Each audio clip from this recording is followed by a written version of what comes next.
Hello and welcome to the Drumwell Podcast, where we look at what drummers do away from the kit in order to do their very best behind the kit. And today I have got an absolute legend of the drumming world. You've probably heard of him. If you're into heavy metal, I'm sure that you've got an album in your collection or on your playlist that he has played drums on. Currently the drummer of Pig Destroyer, Misery Index, Scour, Nail Bomb, a new band, Bludgeoned by Deformity, also Shock Narcotic, among many others. Please welcome Mr. Adam Jarvis.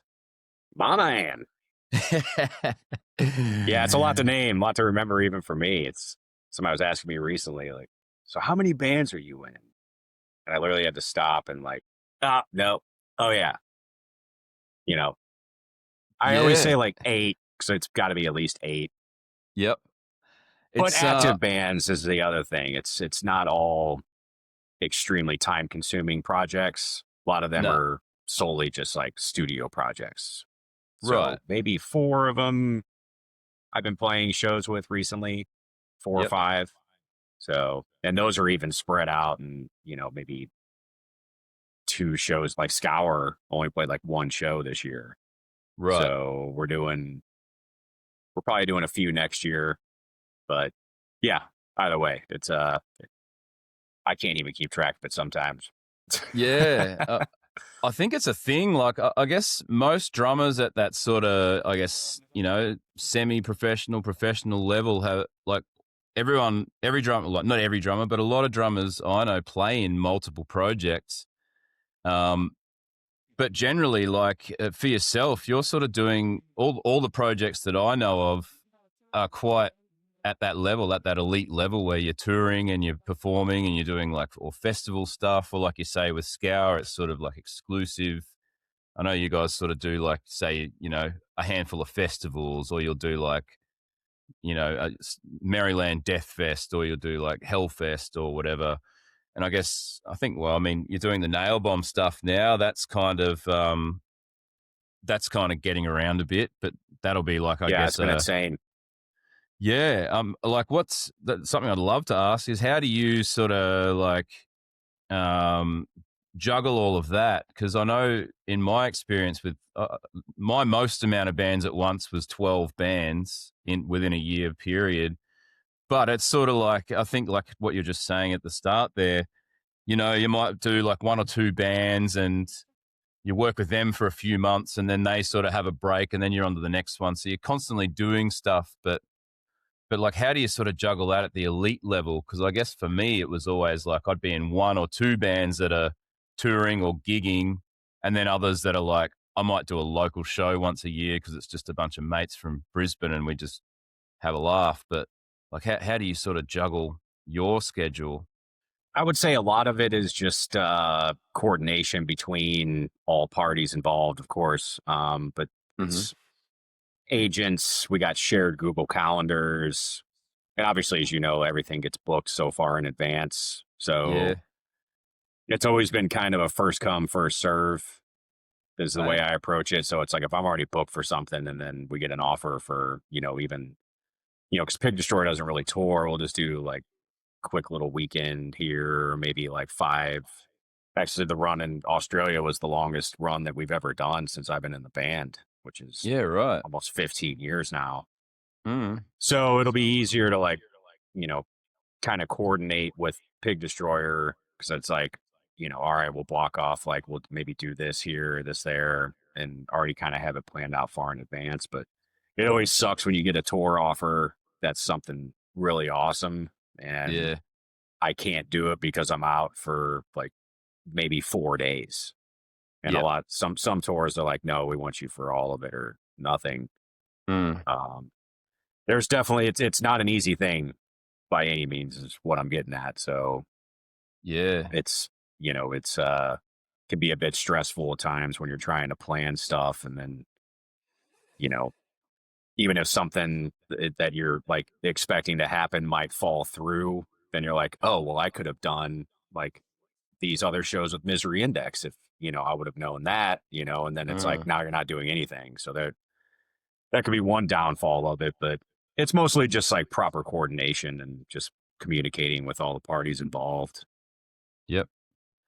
Yeah, I mean, when you were actually out here in September with Pig Destroyer, I remember you saying, I don't remember how many months it was, but you'd had like 8 scattered nights over 3 or 4 or 5 months at home, and the rest you'd been Yeah. on the road. And it's like, but it was, I think you were doing, I know you did Pig Destroyer and Nail Bomb over in Europe and stuff. I did a lot of the festivals, but yeah, you sort of skipped out on a couple of Nail Bomb shows to do the couple of Pig Destroyer shows, and then sort of Yeah. step back in. So like, it's cool that bands can coordinate that, and you've definitely got the reputation as a very solid player to be able to do that, and to have bands just want you to play for them. So that's pretty awesome. Yeah, it's one of those things. Just know that you're prepared going into whatever project you're playing with, and you got to really hammer down when you can. And like that nail bomb stuff, there was a time period where if I just had a free moment, even if it was just like running through it on my electronic kit that I have in my house, don't Yep. necessarily like have to go to my practice space. I would just like, ah, yeah, 30 minutes. I'm gonna go rip point blank, you know, Yep. and just like go down and just play the whole record real quick. And Yep. just because everything's like it's mostly just muscle memory, as you know, just once you get the motions down. And that's, I guess, the most challenging part, because people are like, how do you remember all these beats? But that's just something that comes natural to me because I've been playing for so long. And it's usually once you learn something, the muscle memory will come back pretty quick if you rehearse it a couple times before meeting up with the band. And uh, Mm. but yeah, this summer was definitely an anomaly with the amount of back-to-back tours and just back-to-back bands. It wasn't just like, all right, so we're gonna say, all right, Misery Index is gonna do this tour in Europe, then we're gonna go to the U.S. and do this tour. And it was like went went to Europe with Misery Index, came back, was home for like a day, and then went and did the Shock Narcotic stuff. We opened up Yep. a few of the Pantera shows, and that was the first time that we had ever all been in a room together. So that Yep. was interesting. And, those dudes are great. Of course, Sean from Yeah. Child Yeah. Bite and Jeff Tuttle and Don. They're all just, we got along so well. And the chemistry was like, it was there. It was like, Yep. first practice is always going to be maybe a little weird. You got to kind of figure out the feeling of each individual. But we were just kind of off to the races. I mean, you're going to open up for Pantera, so you're not going to be fucking around. All right. It's like, Yeah. you know, I Yeah. did my You want to be on it. homework. Yeah. Hmm. So, and then, yeah, it was nail bomb gigs. And then, yeah, the Pig Destroyer stuff. And a lot of stuff to juggle, a lot of beats, that's why, my girlfriend's always sitting there. Like, I'll be like, she thinks I'm just like zoning out, but I'm like, huh? And she's like, Yeah. I'm like, oh, it's just, you're like thinking of a drum beat and like a certain like song that you've been, having a hard time with. And it's like, oh yeah, sorry. I'm going over 87 different drum fills in my head. So Yep. Yeah, yeah, it's definitely a thing, isn't it? Especially juggling bands, but like particularly at that elite level where it's not just like a local thing or driving an hour and playing a show. It's like you're flying all around the world, and you know, it's not only sort of, I guess, dealing with the jet lag and the travel, but it's like, all right, yeah, who am I playing with today? Have you ever done yeah. anything where you've like not had any rehearsal with a band, where you've just done your homework and rocked up, and the first time you've done anything is on stage? Man, that's a good question. Man, not that I recall. Always have had at least a couple rehearsals. Like even when lockup, we only got to play one show with, the lineup that was on the newest album that I recorded on. Rest in peace, Tampa. At Mm. the time, didn't really realize that, that was going to be it. Yeah, Not saying yeah, that we're not going to do anything in the future, but it hasn't really even been discussed since, Thomas passed away. And yeah. um, that was insane because not only was I having to learn like Nick Barker's drum parts, but Mm. you know, that in itself is just bananas. Those lockup records are insane. And, Yeah. that was one where it was like, also had never all been in the same room as that lineup. I met them all individually throughout the years. And, um, so that one I was probably more nervous for that gig than maybe any other gig that I've ever played, just because it was like, am I ready to play this? Like, we rehearsed a bunch, but it was still just like, I can't believe I'm getting on stage to like play like Nick Barker's drum parts in lockup. Like, Yeah. And especially with some of the names in that band, obviously Shane Embry from Napalm, and Thomas from At the Gates. Wasn't Kevin Sharp from Kevin Brutal Sharp, Truth, Brutal and Truth. He actually played in an Anton. Aussie band for a bit. He was he came and did the vocals with Damaged many years Oh ago. yeah. They did Okay. one album. Yeah. Actually, And, I think we might have talked about that when I saw you in Brisbane. well, I I think remember we you. did. Yeah. Yeah, Yeah. yeah, Yeah. yeah. That was They're a all good. legends, and all like, that whenever they asked me to even be a part of it, I was like, I remember just having like our little group chat, and it was just like, yo, like, this is pretty crazy to be jamming with you guys. Like, you're all Yeah. legends. But Anton Ressenager, he's like the riff machine, man. Yep.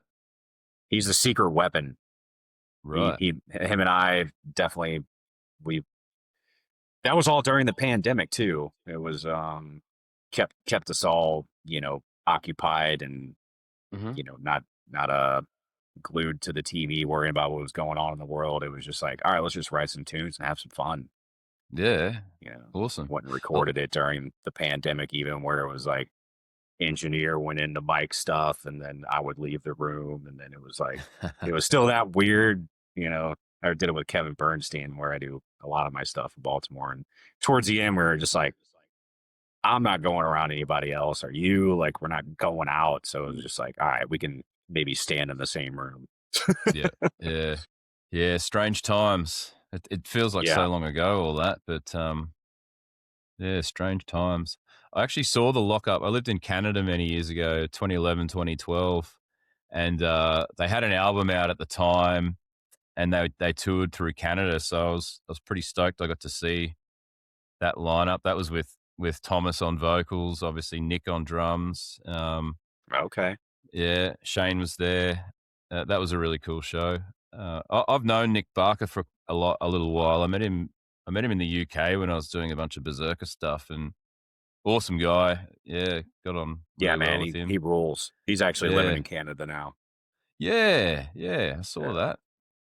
Yeah, so like I guess that sort of flows into the first talking point for me. What sort of stuff do you do? Obviously, you're very busy behind the kit and gigging and practicing, but do you do anything away from the kit in order to keep up? Obviously there's a lot of maintenance involved with drumming. What do you do away from the kit? Like, is there any special exercise, diet, practice routines that you do when you're not, I guess, learning and rehearsing for tours and bands?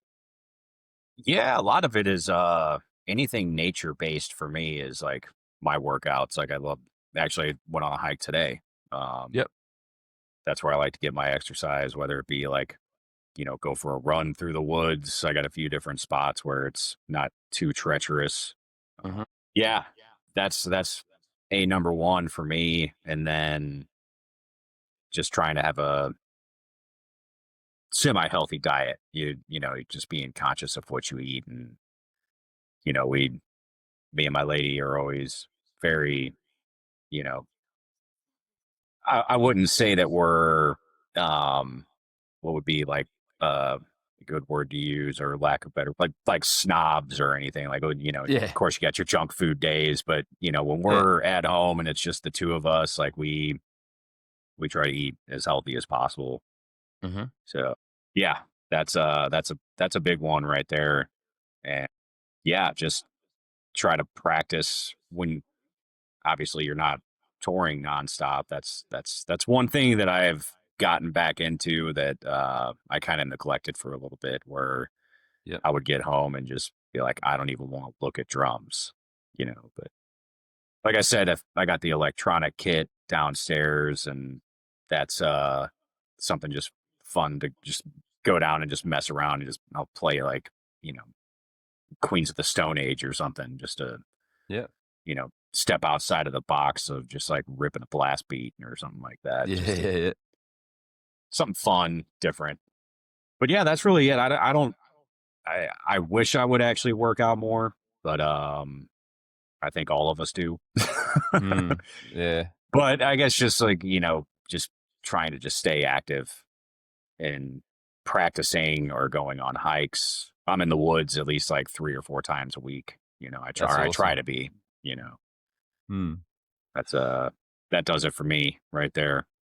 Yeah. Proper I mean, stretching, yep. that's another very important thing. So, like let's say warming up for either a show or a rehearsal, is there anything you sort of do you have like a ritual, or you just sort of do what you can in the space you're given, or like is there do you hit sticks? Do you stretch? Do you anything like that? And I guess Yeah, it's different. Yeah, for shows, I think for me, I'd warm up way more. And then mhm. for practice, I probably still need to get better at it. But like I'll often just stroll in and start playing, and then go, oh, hang on, and then that's my warm up. Then I'll go, geez, I haven't warmed up, so I'll do a few stretches and Yeah. maybe some jumping jacks or something, and then get back in there. But what about yourself? Like, Jumping jacks. I'm a fan of the jumping jacks. I yeah, don't know how many easy. times I've been made fun of for, you know, I sneak off, try to find somewhere where nobody's going to like see me, Yeah. And I was remember that clip of Vinnie Paul. He's like back there, like, Yeah. and that's just something I'll do literally right before going on stage. I'll just do Hmm. like a quick, like 50 jumping jacks just to like get the blood flowing. And something that I've also recently been doing, which is, it's a little bizarre. If you're just a passerby and having to look over and see me, I'll just like literally, I'll go all the way, like every part of my body, other than, I mean, obviously I'm not going to smack my balls, but just Yeah. like you hit, literally trying to hit everywhere, and it helps just blood flow, Hmm. and it stops, I guess like potential cramping, and Yep. it's like a Chinese medicine thing, and Yeah, yeah, there's tapping. Yeah. the tapping Mm. thing, and even like just hitting right here, your lymph nodes, like that can help actually like clean your arteries and your bloodstreams and stuff. Yeah, yeah, lymphatic So if you need like a drainage. quick, Yeah. and it really, it like energizes you in a way too. You Mm. like tap your legs, you're tapping your stomach like a seal. You're just like off in the corner, like, whoa. But I've had a couple guys like try it with me, and after they get done, they're like, whoa, you like kind of tingle for a minute, but Yeah. yeah, it's just a quick way to just kind of, let your body know that you're, it's like get the blood flowing, about to do Just something go. extreme. Because we're basically athletes, we are athletes Yep. when it comes to drumming. And the stretching thing is very important. I've always done the like, you know, even just your thumb. I don't know Mhm. how many times have you played where you don't stretch your thumb, and then your I hand guess it starts cramping up, and it's always, and you'll like turn into like the caveman stick where you're like, "Grr." yep. But that's always an important one, is thumb stretch. I stretch every finger. I always stand against the wall and like, stretch my arm as far back as I can. It's like I played football in high school, and a lot of those stretches I'll still do, where Mhm. you put your hands, your arms behind your back, and just have somebody pull on them, stretch your back as, far as Yep. you can, loosen everything up. But I think that's very important. Even if it's like, I don't really warm up too much on practice pads, I'll warm up No. on like a non-rebound surface. Like if there's a couch in the backstage, or just a, cushion chair, I'll sit there and just warm up on that for a little while. And yeah, just get the blood flowing is the most important thing, I think. Yeah, for sure. I do something very similar with the sticks, where I've got these big sort of marching sticks, and I used to carry a pad around, but I got these marching sticks with rubber tips. so I wouldn't have to Yeah. carry a Those pad. the Corp Master or whatever. Yeah, the Vic Firth Yeah. ones. Yeah, the Vic Firth ones, yeah. But then I was actually, another guest I had on here recently was talking about this, and it's something I also do. I'll try and play on a pillow with these big sticks and just Yeah. really like get that full range of motion, and it just gets all that, the amino acids in your arms that sort of cause the cramping, I guess, when you start Mhm. playing. It gets rid of all that, and then I'll do my stretching.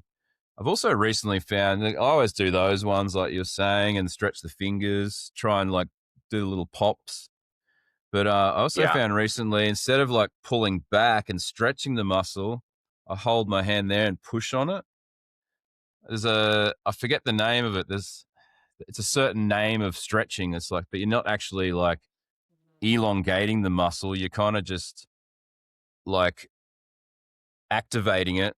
So you're I do putting, that too, but I do it against the yeah, wall. I'll put my right. hand, yeah, sorry, Yep.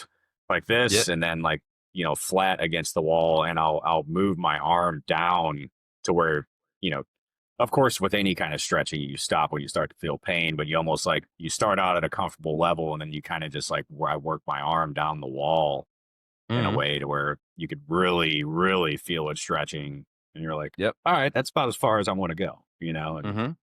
yeah, I remember Flo from Cryptopsy. He would always talk about how important stretching is, and it's Yeah. very true. Even when you're just going to practice, and I mean, obviously, you're just like hopping on just to mess around on some stuff at home or whatever. But when you got something like vigorous, that you're about to play, like when I have to start rehearsing for Scour, I almost every time I go into like almost more of a militant training just because it's probably the most physically demanding band that Yep. I'm in because it's just longer spurts or it's not spurts, it's longer runs of blasts where, you know, 75% of the song is a blast beat. So Yeah. it's like, Yeah. oh, Yeah. so my main thing is always like just very primal kind of approach where it's like push-ups. I got maybe like an ab wheel that I'll use and Yeah. dumbbells, go jog around the neighborhood for 10 to 15 minutes a day. And like I said, it's more, I guess, kind of primal than what maybe some people do. But I have a gym membership and I need to cancel it because I hate going to the gym and feel like I just lose motivation when I walk into a gym where like, I guess surrounded by the, and Yeah. just a personal preference kind of thing. It's, Yeah. yeah, as you know, you got to stay in shape somehow. So Yeah, for sure. Because pick your I had poison. it. Yeah, I didn't do much for a long time as far as actual exercise, and I gained a fair bit of weight in my like early 30s. I always did warm ups and like drum related warm ups, but I never like did actual exercise. And then I found, because when you're younger, you can just do whatever. Like I'd still like hop behind the kit and start playing a gig without warming up, and you get the burning forearms and stuff, and like you said earlier, the caveman grip, but it goes after the first couple of songs. But Yeah. I think, and when you mentioned Flo there, he was really, I got his DVD in like 2004. That's why The I think he had a whole chapter or like a whole, I mean, it was actually a pretty decent chunk of that DVD where it was all on stretching. yeah, it's all like ergonomic, like the way he sets his kit up, so different height. I basically watched that thing religiously.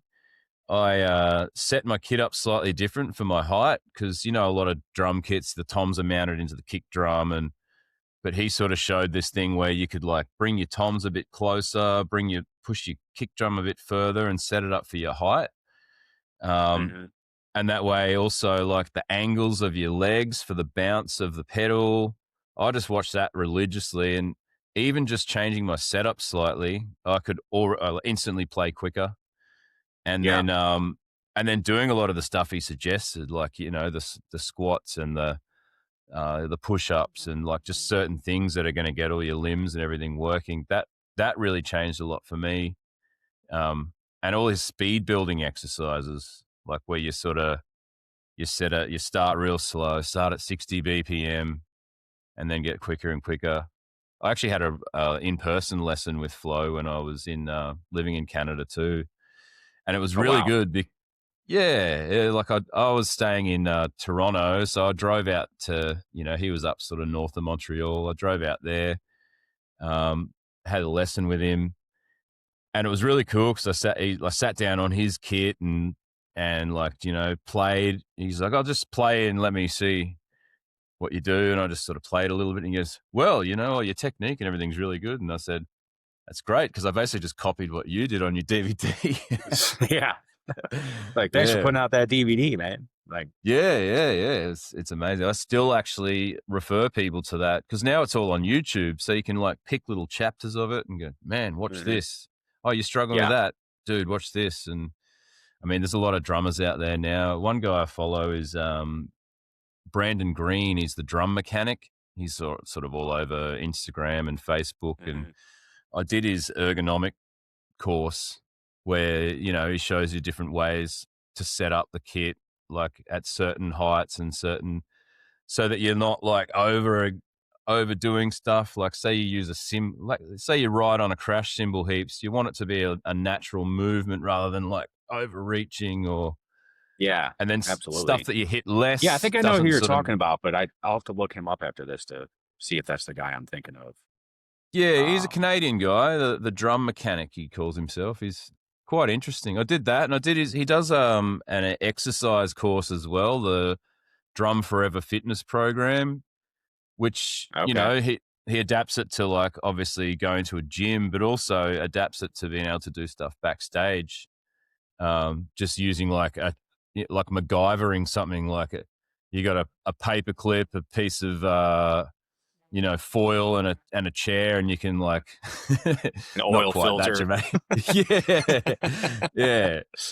He sort of adapts it to that, and it's really cool. I did that for a few months, but I experimented myself a lot with exercises and just tried different things. So, but yeah, he's really cool to check out. But I still go back to that Flow DVD, just because it was just such absolutely a new concept for me at the time, because I hadn't been I think that came out, I'd only been drumming in bands for about 4 years when that came out.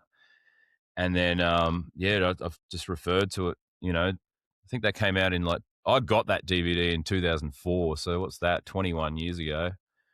Yeah. And Flow is, hands down one of the original, like, not only a trailblazer, but kind of like, set a bar that a lot of drummers didn't really hit. There was, of course, many of, death metal grind at that point, but I remember the first time I heard Cryptopsy, and I was just like, what in like None So Vile, and then No Beg. I love that record. That's one of my favorites. Mike DeSalvo, man, I love his vocals. But that's without a doubt. And he's still, I actually got to see Cryptopsy, and it was in London. I was over there after the Pig Destroyer run that we did with Napalm. I guess that was maybe 2 years ago. Yeah. And I saw that they were playing the Underworld. I'm sure you've played the Underworld in London. Yep. And it's like, yo. So went out to the show, and I actually hung out with Flo after the gig. He made me a gin and tonic, and we were just sitting there reminiscing about, because right when I first joined Misery Index, got to do some shows with Cryptopsy, and that was a huge deal for me. It was like, whoa. It was when Lord Worm was still in the band, and they were doing, that was around like 2004. Yeah, 2005 maybe. Yeah, he'd just come back. Yeah, Lord Worm had just come back. Yeah, because that was the Aussie tour they did too. That 2004 tour when I got the DVD. Yeah, I don't know if they were doing like just None So Vile, but they were just doing all the old, all the Lord stuff. Worm. And he had his little chalice of worms and everything. Yeah, he did it every night. Every night. Like, you're a Yeah. maniac. But he's actually, I believe he's a professor. Mm, He works at a university, and he's originally from like Newfoundland, right. and very eloquent and well spoken and an absolute gentleman. And, growing up and you hear her say none so vile, you think that these dudes are like total, just like maniacs, like sleeping in a dumpster 4 nights a week. And Yeah. then you meet them and you're like, whoa, that happens a lot with metalheads, I guess you could say. It's, and even the outsiders will say it too, where, oh, I thought like metalheads are going to be crazy, scary, and blah. It's like the aggression usually comes out on stage, and then other than Yeah. that, we're all just like pretty, well, normal. But what's normal? Yeah. So yeah, man. I definitely find that a lot with that whole sort of Quebec, Montreal metal scene. Like a lot of those bands are just, they're like smashing boundaries. Like, I guess, they were doing it years before a lot of other bands sort of caught up, but they're also really intelligent. It's like, oh yeah, well, like I build rockets when I'm not doing death metal. Yeah. Rocket scientists and all this sort of shit. Like it's pretty funny. And, Yeah, early on with yeah. Misery Index, when I first joined, we would tour Canada quite a bit. Eric Galley from Galley Records had put out like the first like Despised Icon and Ion Dissonance and Beneath the Massacre, and there's so many bands from just Quebec. Like you were Yeah. just saying, that like that was like a mecca for just whatever you, not just technical, but I mean prolific and like mind blowing, as opposed to like, say, like the Tampa scene. Not that like what they were, I'm not like, I love all that shit too, but there was like something different in the water up there. Yeah. Literally, like what is happening in Quebec. When you're younger, you were just listening, and you know back when I guess I was ordering a lot of records from Century Media Distro, and would read Yeah. Hmm. the descriptions of bands, and I started to notice this pattern where it was like, like say like Gorguts or something, where it's like Quebec, and then it's like, it does kind of have this like similar sound, but it's all just this uber technical and just like mind blowing musicianship that they have up there. Yeah. I was pretty intimidated the first time playing in Montreal at the Fafoon Electric. Yeah. Yeah. Love that joint. Man, yeah, it's a great venue.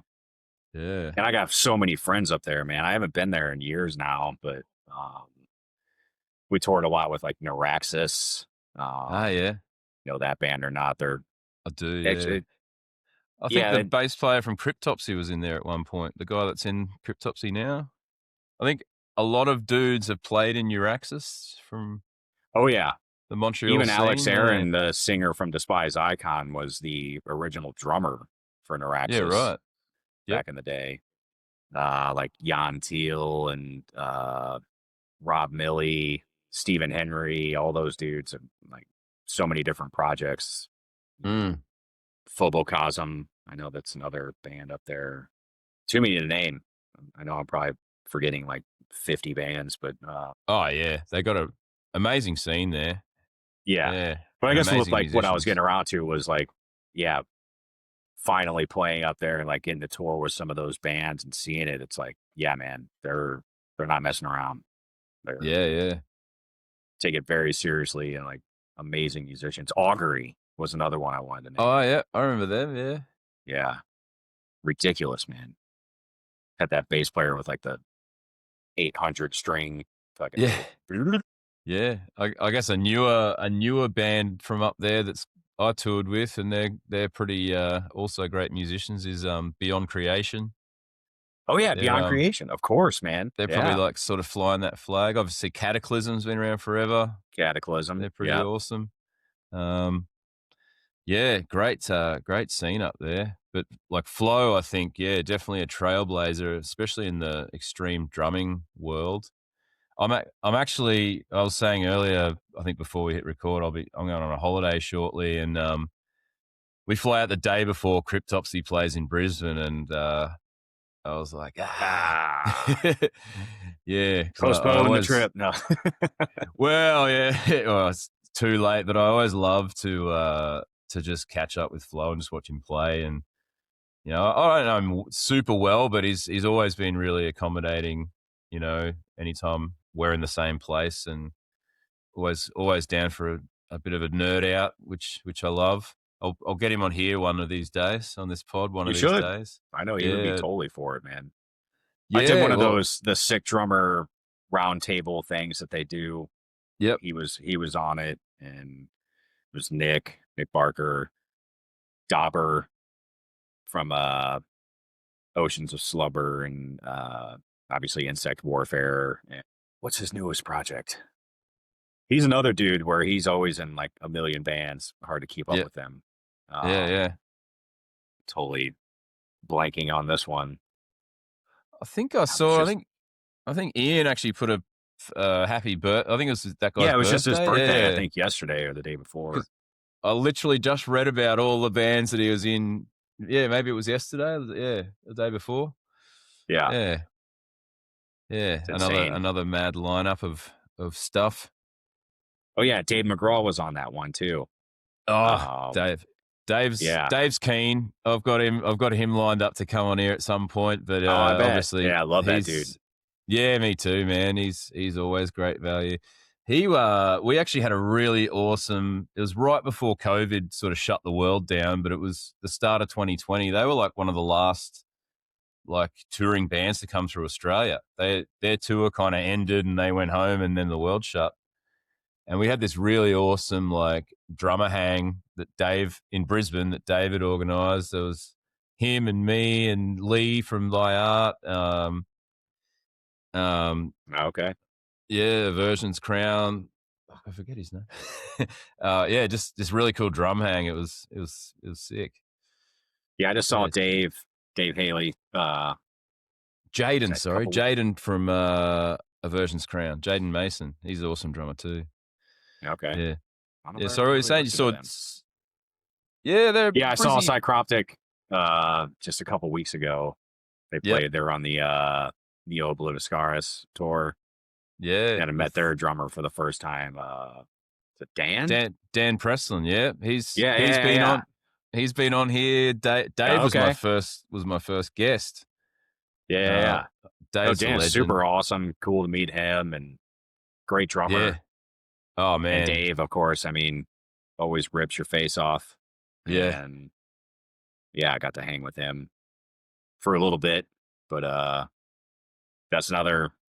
Man, we toured with Psychroptic quite a few times.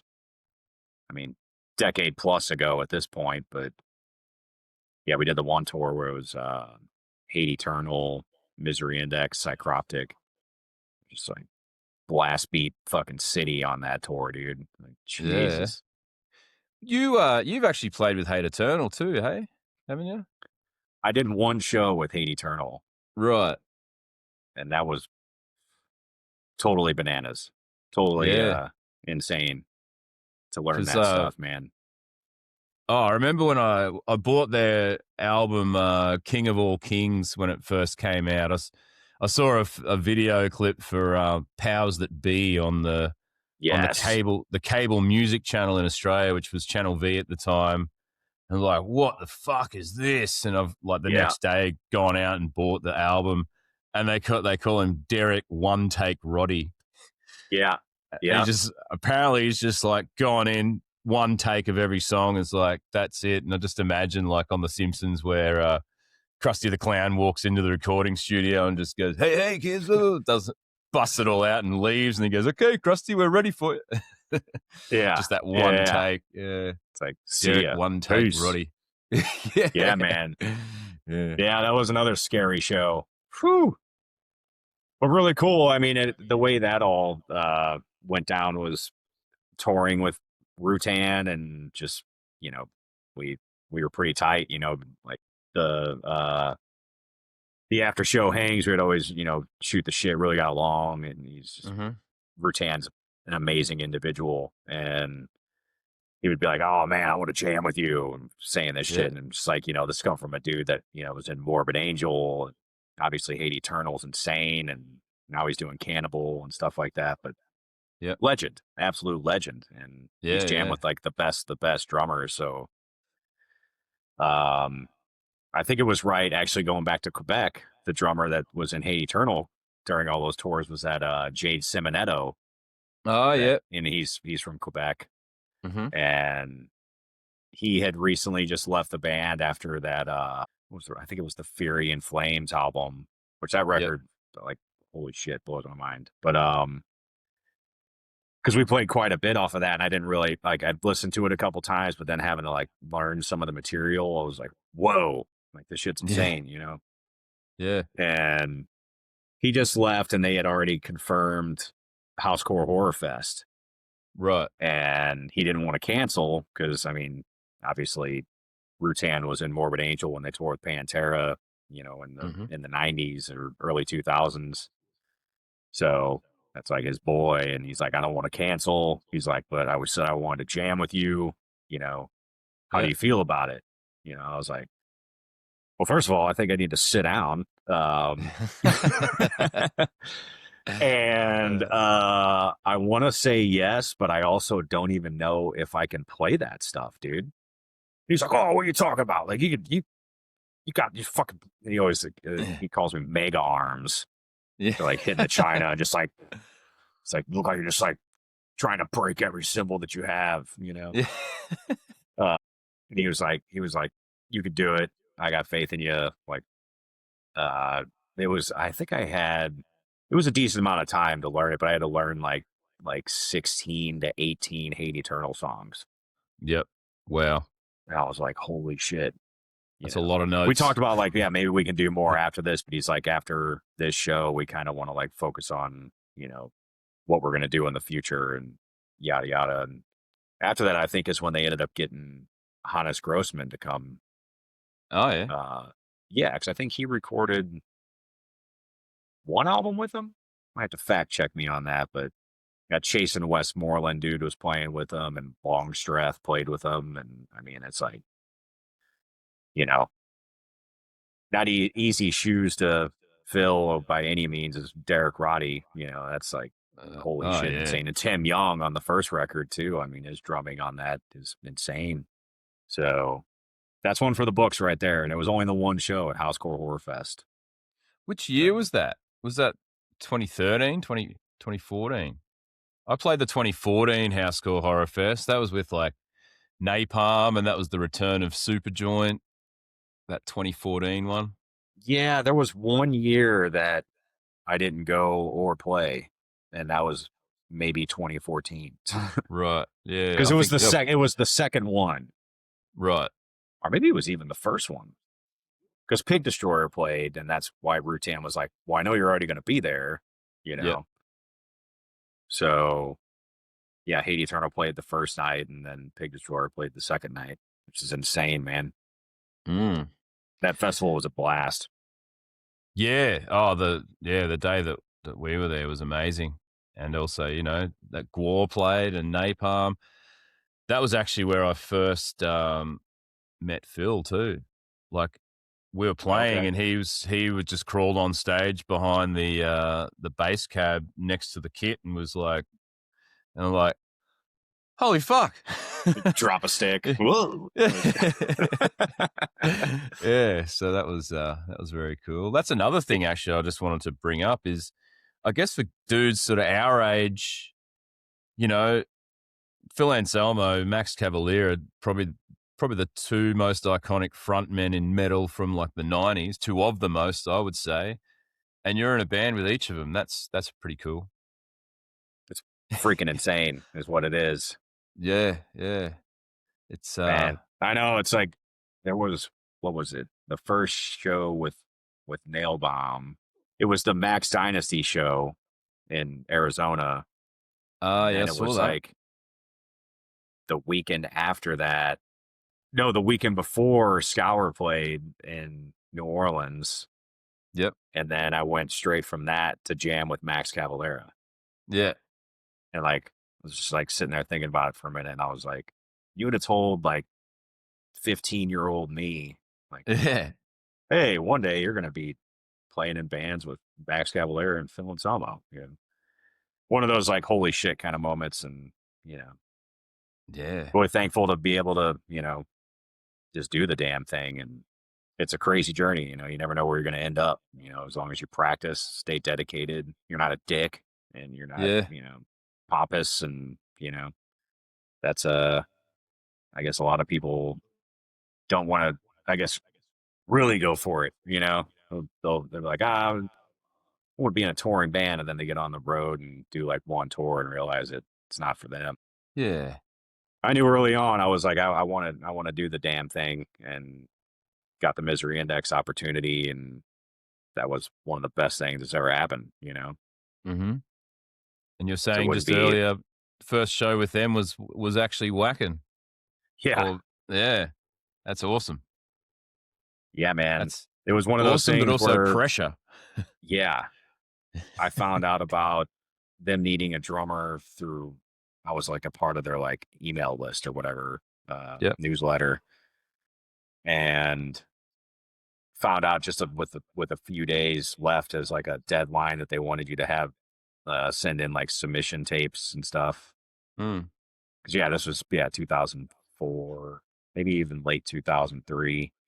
So I actually had to overnight mail a VHS tape to Kevin Talley, Yep. and he called me first thing in the morning. Actually, like I overnighted it, and I was like, yeah, got a phone call. You're supposed to put your number on there and Yeah. whatever email, and I didn't answer the call, so I was still asleep actually. And then I woke up in the morning and like go check this voicemail. I was like, "What's this number?" Hey, Adam, this is Kevin Talley. Blah blah blah. And I'm just like, "Holy shit!" Yeah, because I was only 20 years old at the time. Pretty bananas, man. So yeah, playing Vakken as the first show was a huge pressure, and I know I dropped my sticks like probably like 3 or 4 times, and I'll never forget it. One point, I looked over and Paul Mazurkowitz and Alex Webster were hanging out, Right. just right on the side of the stage, rocking Yeah. out. I'm just like playing, look over, drop a stick.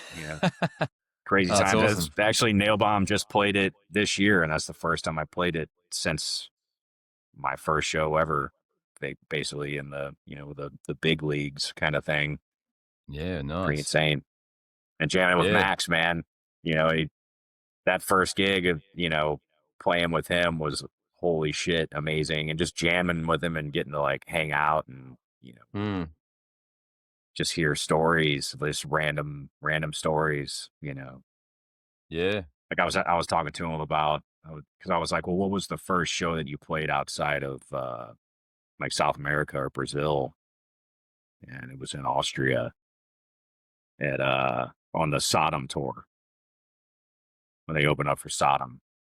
And it Yep. was just like, you just think about that for a minute, like 1987 or something, 88, somewhere around there, maybe 89. Mm. Sepultura and Sodom. Yeah. Holy shit. And touring back then, I mean, I couldn't even imagine. We're spoiled these days Yeah. with, I guess, of course, whatever, if you're on a bus or in a van or whatever, but, I'm just talking about just like the everyday stuff that, nowadays, oh, I just want to DoorDash something real quick and get something to eat. But, Mm. back in those days, you just in a foreign country, and where the hell do I go? All these different currencies, every country had their own currency back then. Yeah. Crazy, man. Yeah. We've come a long way, but also I got to think like I never toured back then either. So, I mean, yeah, I guess we were just kids kind of thing. But Yeah. you got to think like I was just thinking just before we started our chat just this morning about like how much even in Australia, like international touring has changed. Because when I first started going to shows when I was like 8, or under 18, but like when I started going to see bands on my own or with mates, it would be like one international act, and then they'd have like an Aussie band doing the national and then a local band, and it was you know, like you'd get like the Roadrunner bands, like you'd get Fear Factory. I think the first like dual international I saw was 2001, and that was Slayer Machine Head with a Melbourne band, Frankenbach, doing the national. But most of the time, it was like just one international band, and we might get like 4 a year. So our local or our national metal scene was really healthy. And then it was sort of around that global financial crisis, like 2008 or 9. Like Australia didn't really we didn't go into any kind of recession. We didn't cop it too bad. So our dollar was really good. And that's when we started getting a lot of those like tour packages that we get today that sort of go all around the world, you know, where you'd get like two or three American bands and maybe like an Aussie act as an opener.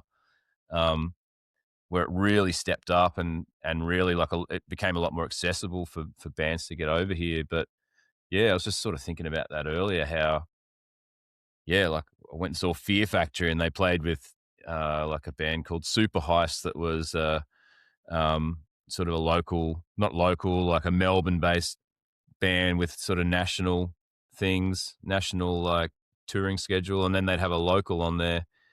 But really all we got before that was like the festivals, like Big Day Out. That was a big festival. And then obviously Soundwave. I think you've played a couple of Soundwaves. Pretty sure. No, never No? have. Yeah, right. I thought Misery Index had played one. Yeah, that was like our festival. And they're different here, the festivals. It's like a 1 day, you know, 50 bands kind of thing. It's not like several days camping and all that. It's like 1 day traveling. Yeah. Almost like kind of would that hit each major city, or was it in just like one particular? Yeah. So they do like Big Day Out used to do Auckland as well in New Zealand. So they do like Auckland and then do Brisbane, Sydney, Melbourne, Adelaide, Perth. Soundwave did the same thing, though they didn't do a New Zealand. They just did all the capitals. Gotcha. And now we've got like Good Things. That's just happened recently, but they only do the East Coast. So they only do like Melbourne, Sydney, Brisbane.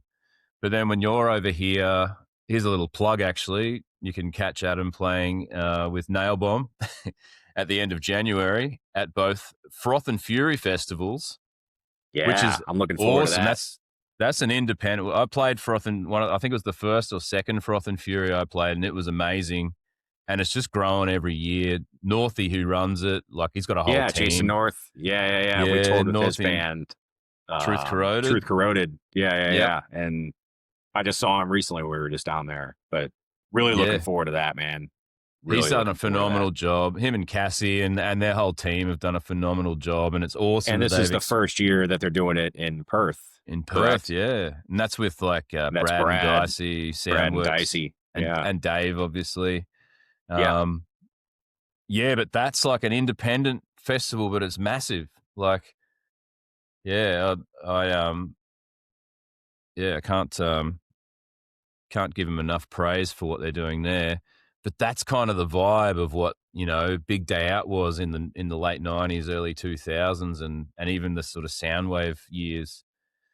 Just like great variety of bands, but it's still all of, you know, a bit of a heavier equation and something for everyone. But yeah, it's amazing how it's all sort of so much more accessible now, you know? Yeah, music. For sure.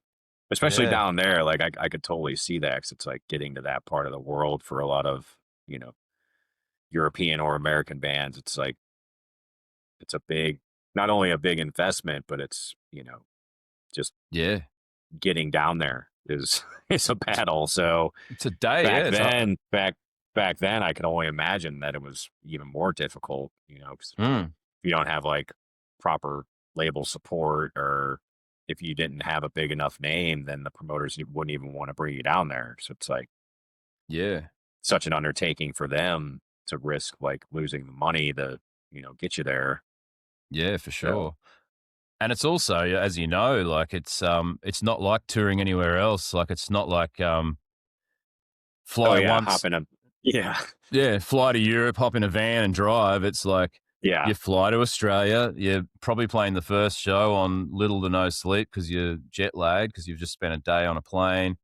And then you fly to the next city and you fly to the next city. If you get a few extra shows, like some regionals, you might do like a flight and a few drives. Like you might have done that recently where you might have driven from Sydney to Canberra or something. But that's what we did. Exactly. Yeah. Yeah. But it's sort of like it's all flights. It's, which is great for like an Aussie touring band because you get pretty nice status with an airline if you're loyal to a certain airline. True. But, and this just on this recent run, there's I guess now they allow musicians to travel with. I don't think it's unlimited because then you could just go bananas with it. But I think each individual gets like up to like 4 or 5 check bags. Yeah, 4 bags charge. at 64 kilos. Yeah. Yeah. Yeah. I was like, what? Like, that is amazing right there. Because flying all over the place nonstop, it's insane how much money you spend in a year just on check bags alone, Yeah.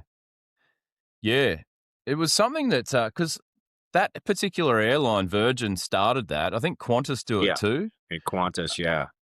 But it was something that like a bunch of, I remember, I don't know if it was a petition or an email. There was like a few people like writing or really sort of, I guess, trying to get behind that because people like going to play golf recreationally could just like, if you got sports equipment, doesn't matter. It doesn't matter what it weighs. Like, throw your fucking golf bag in, throw your cricket bag in, no extra cost. But if you had any like musical gear and it was above like the weight or above like the baggage allowance, then it was like, all right, pay. And it's like, you realize the dude playing golf probably has a lot more money than the drummer just trying to go to Sydney to play probably for free, maybe get like 3 beers. Like, so it's definitely maybe a slice like of pizza. Yeah. It's definitely changed the game for touring Australia. So much easier. Because that stuff, I mean, it's only gotten worse over the years with check bag fees and not even getting one. Most international flights used to be able to get like at least like one check bag. Yeah, now it's all paid. And the weight restrictions too, like you said, that's what hits, especially us drummers. I mean, when you're flying with your cymbals and my pedals alone, I think weigh like 35 pounds. Right. So I guess the equivalent there is probably, I don't know, what's around like probably around the sort of 15 to 20 kilos. Yeah, I would say 15 to 20 kilos. It's insane, man. So you only get the allotted like 50, which is 23 kilos. And by the time I put those in there and like my drumming shoes, you're like, you're overweight. Yeah. Constant struggle, man. Yeah. I mean, it even got to a point for me where like when I was doing the Berserker, because the snare was triggered, it was a triggered sample. So I actually took all the hardware off my snare because I didn't need it to sound like a snare because all it had to sound like, all you heard out the front was this trigger. So it was like I took, the snare wires off, the mechanisms, like anything that didn't need to be there, I took it off, and it was like saving grams of weight, but it was like those extra grams made a difference, It was, especially for going overseas, because you definitely got way less. Even back then, you didn't really get those musicians' allowances back when I was doing Berserk, and that was the late 2000s. So, it's changed. It's changing for the better, I guess. Even the internet has made it better for bands and for drummers. Like I'll get on my like Instagram and it's just drum video, like maybe something motivational, like drum video. It's great. I'm really new to Instagram though, and I feel like I'm a bit feel like I'm a bit old because I'm like, I don't know how all this. How do I do this? Whereas I guess sort of Facebook was around. I'm still of the MySpace was the best. I still say that. You could have your top friends. You could have your top friends. You could have your favorite song in the background. Yeah. Yeah. What a great man. That's crazy. Like that you played in the Berserker, man. Because I remember first hearing that. Actually, it was on an Earache comp where I first saw that King of All Kings. Mm, Or what was the song? It was you just probably said it. Forever Powers That or Be. No, it oh was yeah, Powers That Be. Yeah, yeah, yeah. Powers That Be was on there. Decapitated. Uh, Spheres of Madness was on there. Yeah. And then there was a Berserker track, and me and my buddy like we're sitting around, we're like jamming out, and all of a sudden Berserker comes on, and we're like, "What the fuck is this?" Like, and I remember I went and bought the CD. I can't remember which one at this point. It's been years since I've listened to that stuff, but man, that must have been a challenge Oh, definitely. I because actually it met. was Drum Machine, right? All that was with the Drum Machine. I think every The album was recordings. programmed except for Dissimulate. They did it all because that's when he had like a solid band lineup. And this guy, forget his last name. I know his name was Gary. He was from Perth, and he just was the drummer. And like, there's video footage of them recording and stuff, and like, yeah, nuts. And I actually became friends with Luke through another band I was playing with because our bass player was mates with him. So the first he actually sent me a video not long ago. I played in this band called From These Wounds. It was like I guess, metalcore when metalcore wasn't really called metalcore. It was like they still called it hardcore, but it was death metal, really. And Yeah. Yeah, I met him through that, and we used to do a cover of At the Gates cover, and he'd get up and sing it with us, and that's how I met him. And then, yeah, that band broke up, and he knew I wanted to sort of do more touring, and just got this random call from him one night, like, "Oh, I need a new drummer. Like, do you want to do it?" And I was just like, "I can't play that fast, man." He goes, "Oh, we're not in any rush. Just give it a go." I went, "Oh, all right." And he sent me all the clicks, and um, it actually, that's when I actually dug out the Flow DVD again and started doing my speed building exercises, and like, yeah, really got back into it. And there were some bits Go to like the there's whiteboard, you like a mad yeah. scientist. Like, Exactly, yeah. There were some bits where even like some of the blasts were just incredibly quick, but I'd also just learned how to gravity blast then. And I was showing Luke, and he goes, "That's brutal, do that instead." And I was like, "That's good, because it's so much harder to do a blast than just go." yeah, for So sure. there's some of those, like some of that stuff's like 300 BPM. It's almost impossible, but Insane, man. yeah, but that was a time. Yeah. Did you do a tour? I saw the Berserker. I think it was opening for Cannibal. Don't know if they did Cannibal. I did a US run with them, and it was Obituary, Goat Hawk, Crisian, Us, and Warbringer. That was like 2009. I don't think they ever played with Okay. Cannibal. They played with like Nile and Napalm Death. This is before I was in it. I think it was Napalm. Yeah, yeah. I think that was the same Yeah. too. Nile, Napalm, Berserker. Because their drummer got like that. That's when sort of Gary was done, and he got thrown down some stairs in a club in the US and broke his ankle and couldn't play. Oh, damn. And then I think Tony Lorino he was playing in Nile at the time. He jumped in and did a few songs, but Luke, the singer, was also a drummer, and he's just there's video footage of this. It's insane. He's like hadn't played drums in years because of his back, but he's just like, "Oh well, we got to finish the tour." So he's jumped up doing vocals and playing blast beats. It's like, dude, Wow.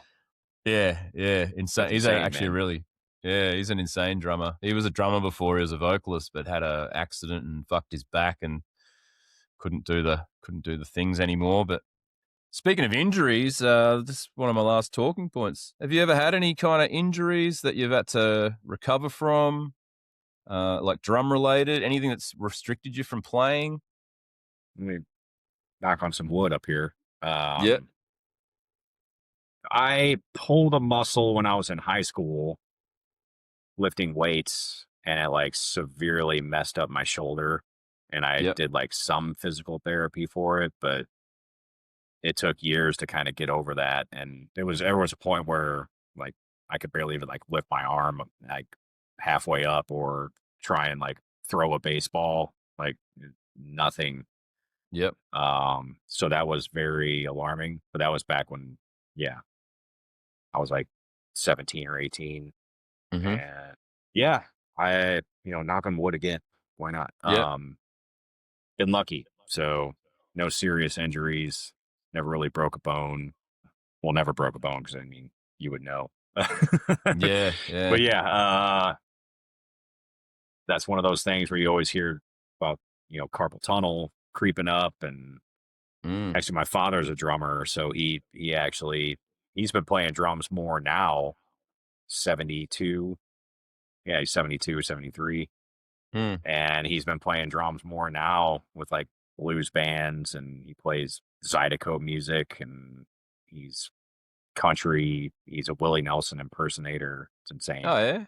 He plays like 20 something instruments, but he started with drums, Yeah. and he's like, yep, I'm finally feeling it. He has to go in for like an operation. Nothing too serious, just in his wrist, but that's like the inevitable being a drummer. It's, yeah, it's eventually going to catch up to you. Yeah. That's where I've really That been getting tennis into. elbow. Yeah, I've had a bit of that lately, but it's not from drumming. It's from like my workouts. So I went and got some physio, and it's helped heaps. But I actually just learnt this thing, which I'm trying now. I just heard about it recently, where like, because I've been doing a whole lot of stuff to try and get those like, little connecting tissues and tendons and stuff strong. So just resistance band and just like certain like holds and whatever in my wrists and elbows. But I actually heard that like strengthening your triceps first really helps with like strengthening your forearms, which helps with grip strength. So everything's connected, so Makes sense. Yeah. I never knew that. Like even going to a physio where they'll release all the forearms because that's kind of, muscle tension in there, which is causing that, I guess. It's really just a pain like right there, Hmm. like in that point. And it doesn't really affect my drumming, but it's just something that's there and I can feel it. And if I do Yeah, like a certain dull pain. movements, Yeah. yeah, yeah. So yeah, I've just actually this week started doing like way more dips and way more like tricep stuff and then so I'll start with that and then I'll work my way down the arm and then I'll do all the tendon stuff and so I mean, I'll keep you updated as to how that goes. Yeah. Yeah.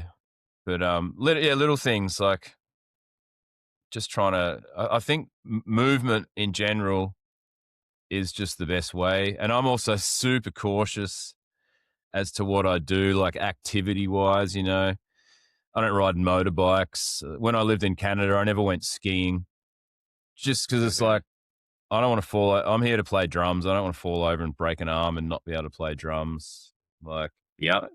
yeah, I That's ride why a, I quit playing football, and that's why I never really tried to skateboard and yeah, snowboarding and stuff like that.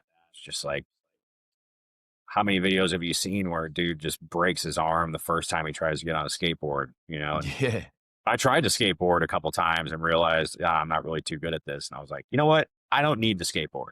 Like no. I play drums. I don't want to be breaking my arm. Yeah, that's it. That's So it. yeah, So, I was into mountain biking for a while though, but I would love to get back out there and do it, but also very dangerous. So yeah, yeah, depending on where you're at and like your you know comfort levels, and you know you're not going to be like scaling a mountain by any means, but yeah. still, Nah, even just going out for a simple little ride you never know.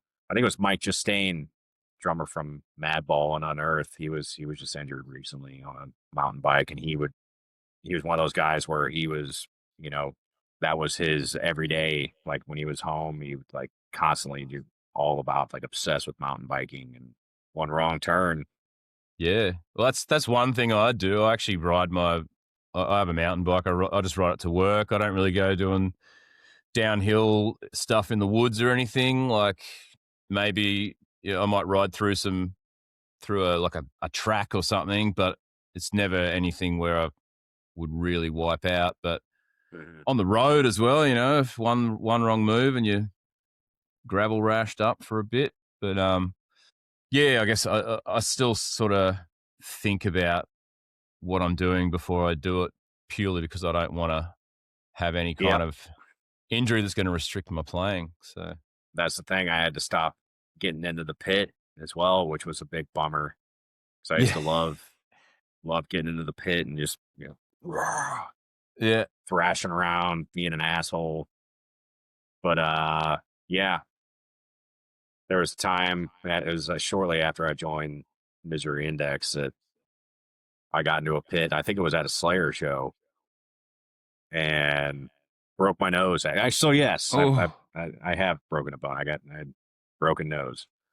Um, I try to forget about that because there's a whole other story behind how that happened. But yeah, yeah, that was after that was when I realized, like, you know what, like maybe it's time to retire from the pit yep, because another thing, like especially if you're on tour or you're trying to, just be funny, like doing a stage dive, which I did one time and nobody caught me and learned my lesson from that, and yeah, just those little things where you're like, yeah, it's probably not the smartest move because yeah, you break a finger on the road, like that you can't play, you know. yeah, Maybe you could with, you broke a tape certain or something. finger, but Mm. it would not be very comfortable. But I totally get you with that one. You just got to be very cautious and think things through a little. Yeah, I think Just one jump one of the into the last. fire. Yeah, I'm the same. I don't really go in pits anymore. One of the last ones I went in was a Cannibal Corpse pit, and I didn't get hurt or anything, but it was just that sort of that was just before I really started doing a lot more touring, and it's like, yeah, well, I don't want to injure myself. So, Mhm. and there is a mate of mine plays in a punk band here called Frenzel Rom. His name's Gordy, awesome drummer. But yeah, he did a stage dive, landed the wrong way, and broke like whatever that bone up there is in your arm. And he was out of Oof. action for like a year and had to have surgeries and stuff. And yeah, it's sort of like, oh man, you just sort of, That I is just, not a good bone to break. None of them are, no, but man, no, being no. being a drummer, especially, that's like holy shit, man. Yeah. I mean, he's back playing. This was years ago that happened, but like, it definitely took a toll on him for a while. So yeah, not being able to do the thing that you love. Do you have any other sort of top tips for longevity? Like, I think we've probably really gone over a lot of that as far as just moving. And is there anything else that you Yeah. can sort of think of that? Mm, no, just I mean, even to this day, just practicing and just you can never learn it all. You can never be the satisfied drummer, just like guitar players with their tone or the down Yeah, picking or it's like yeah, how fast can you trim pick? It's we always have our struggles, and some will hit you at times where you don't even like realize like, oh wow, I thought I knew how to play double bass, and then all of a sudden you're like your double bass sucks on a tour, and then you're like, what am I doing with my life? Like I can't play double bass. I've been doing this for 20 years, and yeah, just practice and you know stay motivated. That's a lot of it right there. yeah, and just have fun with it. Hey, Man, have fun with it. Of course, yeah, that's a number one. Actually, have fun. yeah. I Have think a I good found. time all the time, as they say. Yeah, I think I find like definitely that sort of that mindset of it all is you know, you're here to first and foremost, I play music for myself and I love the fact that, some bands I've done, people like it and want to come and see it, but I'm sort of there because I want to do it and I enjoy it and it's good fun. So try and keep that in mind. And like I guess, when you're younger, it's like, oh, I hit a wrong note tonight. But no, I don't give a fuck anymore. I drop a stick. I'm only human. Like Yeah, yeah, you pick another one up, whatever. You just sort of you live and learn.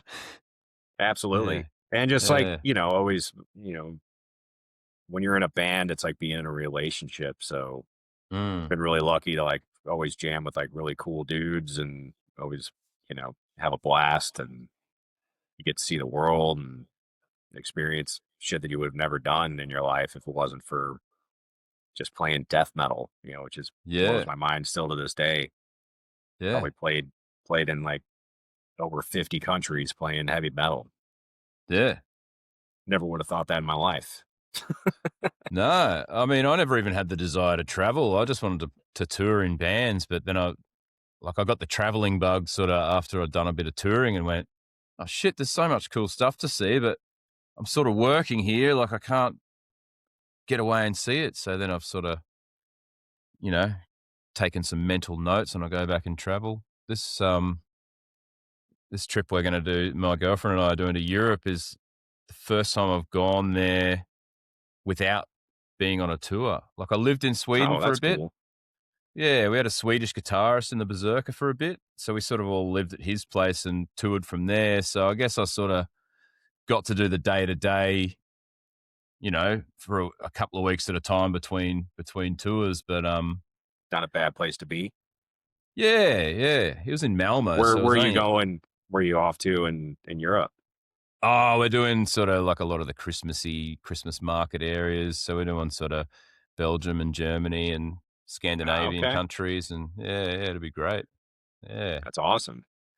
yeah, just to check it all out, and Yeah, I went to years ago. We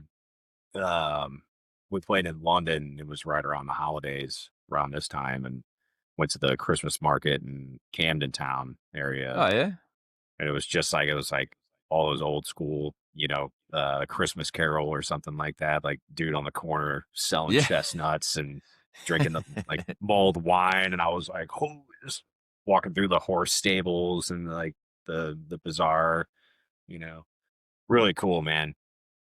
yeah. So much to see. Yeah, I've actually gotten to go to a few of those Christmas markets over the years, just because some of the tours we've done were at, like November, December, and then you go home for Christmas, but November, December, or then like say January, February, and they call them the winter markets. They're still going, and you get the mulled apple cider and the whole experience. People ice skating, which I won't do because I don't want to fall and break my wrist. There you go. Another one. But I'll watch. Cross that off the list. Like, plus I suck at ice skating, so I wouldn't even want to try it. I did it once and I didn't fall over, so that was my goal. I stuck close to the edge until I could skate, and then I skated a little bit, and then I've never done it again. But I did it once. Yeah. Hey, man. Is there anything you wanted to plug? Obviously, you'll be out in Australia in January, hitting all the major places. With Nail Bomb, doing the Nail Bomb shows coming up. That's super exciting. Doing the Froth and Fury fests, and I'll see you in Brisbane, right? Yeah. I'll be there. I'll be there. Then after that, I'm actually gonna hang out, and me and my lady are gonna go up to Cairns and then go to Dantry. Amazing. And that's beautiful. Like that's unreal that even talking about going there and actually going there. We've been planning that. Yeah. And then you're gonna go to New Zealand after that. So definitely gonna spend some time down there because you don't get there very often. But it's funny, like I've not to just drag this out, but Misery Index played there. That was like 18 years ago on the Decapitated Origin Misery Index Psychroptic, and haven't been there since then until this year. And now I'm like, I'm going to be there next month again. I'm like, whoa, it's insane. But yeah, really looking forward to that. Jamming with Nail Bomb again. Yeah, and just working on, got about 8 new songs for the new Misery Index record. We're trying to wrap that up and record next year. And Pig Destroyer's got 8 or 9 tracks as well. Nice. So Misery Index, 7 tracks or 8 tracks is probably about 35 minutes worth of music. And Pig Destroyer, 7 or 8 tracks is probably like 5 minutes worth of music. No. So yeah, we gotta write some more with that, but just been hammering away writing with this time off, which has been awesome. Yep. So yeah, man. Yeah. Just looking forward to getting back on the road and ripping it, Yeah, no, I'm really excited to obviously catch up with you and the rest of the tribe. I love the Cavalier gang, and I love watching Zion play with Yeah, I'm Soulfly. really looking forward to He's seeing Soulfly. I haven't seen them in years, man. I So, haven't seen him with well, no, it Mike. was the Max Dynasty show, but Yep, before that, yeah, it was years before. I haven't seen And him with Mike and Mike in the band, and I'm really looking forward to that. Catching up with him. Mike DeLeon, he's the man. He is.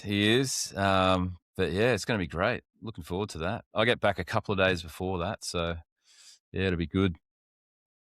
But Heck hey, yeah, thanks so much for your time. Like, I think we could probably keep talking forever, but probably we could. obviously we should call time on it. But I really appreciate it. I know you've got a lot on, and I really appreciate you taking a bit of time out to have a bit of a chin wag with me. The chin wag. I love it. Hell yeah. But, Well, thanks for having me on. oh, mate, thanks so much for Appreciate making it, the man. time. I appreciate you. Heck Legend. yeah. Legend.